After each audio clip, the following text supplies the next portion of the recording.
Welcome to Boracay, one of my favourite destinations in the Philippines. With crystal clear turquoise blue water and golden soft sandy beaches, Boracay has been consistently voted one of the best islands in the world. So join me in this video as we discover the Philippine island of Boracay. There will also be an update about my ongoing battle with cancer later in this video. Hi, my name is Pete Greenhalgh, world traveller, adventurer, volunteer, grandfather and photographer, and welcome to my office on the banks of the Maroochy River, Queensland. I've been travelling the world since I was 18 years old, and through this channel I will share some of my experiences along with up-to-date information on various destinations. All I ask is for your support, and the easiest way to do that is hit the subscription and bell icon.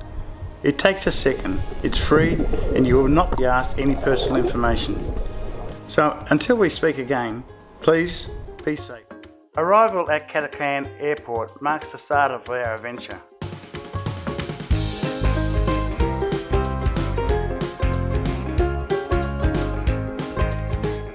From here, you'll need to find your way to the ferry port, about 10 minutes drive. The most common mode of transport is by tricycle. At the port, you will be required to register your visit, purchase a ferry ticket and pay the appropriate fees. Ferry only takes a few minutes to reach the island of Boracay, and from there you simply find transport to your hotel. However, you can arrange airport transfers through your hotel to avoid waiting and standing in lines. For around $50, this service takes the hassle out of your transfer, saving you time and energy.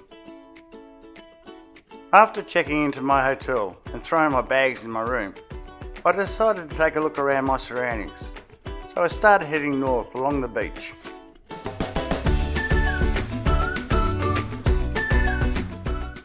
The western side of Boracay is where you find the majority of the accommodation options.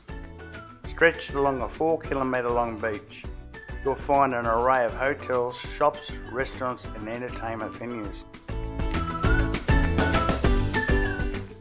Station 1 to the north is where you find the high-end resorts. Station 2 is the mid-range accommodations, and Station 3 has the more budget-friendly options. About 1.5 kilometres north of my hotel is the D Mall, an arcade of shops, restaurants and bars, the hub of White Beach. I take shelter here as the afternoon rain starts.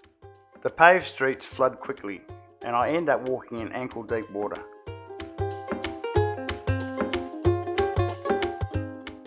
The rain doesn't last long, so I take another stroll along the beach to Willy's Rock, about 500 metres north of D Mall. A volcanic rock formation in shallow waters off Station 1, a place of religious significance with a shrine dedicated to the Virgin Mary. After some refreshment and a good night's sleep back at the hotel, I wake to a glorious day. It's the kind of day that makes Boracay the ideal destination, where you can do as much or as little as you want.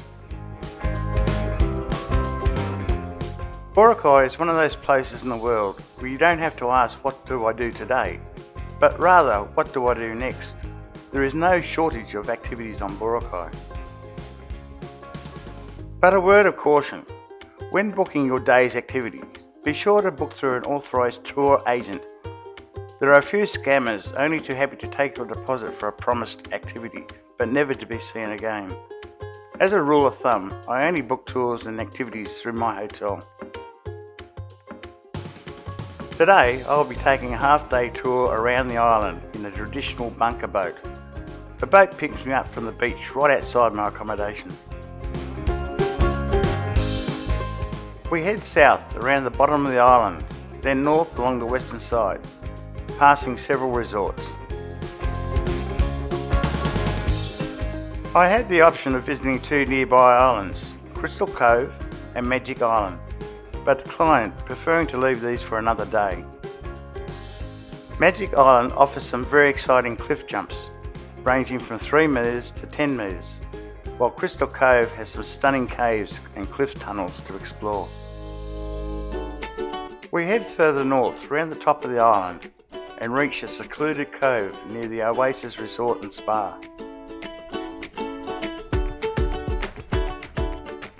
Here I went snorkeling, and although a nice sight with some fantastic marine life and coral formations, it was not our preferred site that needed to be boycotted due to sea conditions. After about an hour here, we moved further along the north coast to our next destination.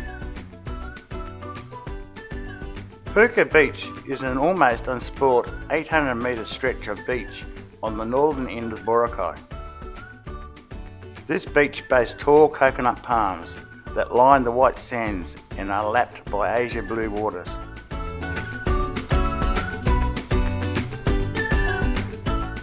There is a shallow coral reef for snorkeling just a few metres from the shore, and restaurants a short walk from the beach, and no shortage of hawkers to sell you souvenirs, food and drink.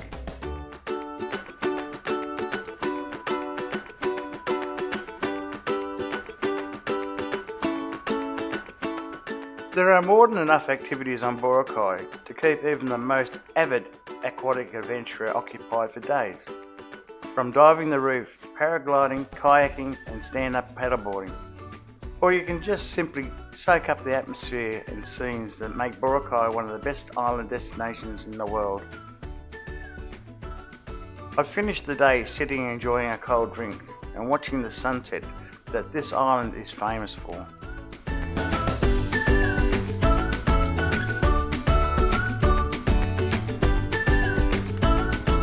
So this week I finished my course of radiation and chemotherapy.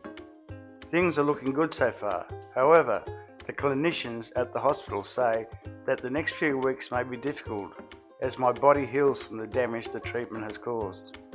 But we soldier on. Many people say that Boracay is too expensive and overcrowded. That may be true to a degree. However, I defy anyone to find an equivalent holiday within Australia for the same price. There is so much to do here. It is truly an island in the Philippines that has everything. So whether you wish to escape with that special someone for a romantic few days, or wish to indulge in the many activities that Boracay has to offer, then I highly recommend that you include this island in your next Philippines itinerary. Well, thanks for watching, and I hope you enjoyed this video. Please subscribe, comment and give this video a thumbs up. Be safe.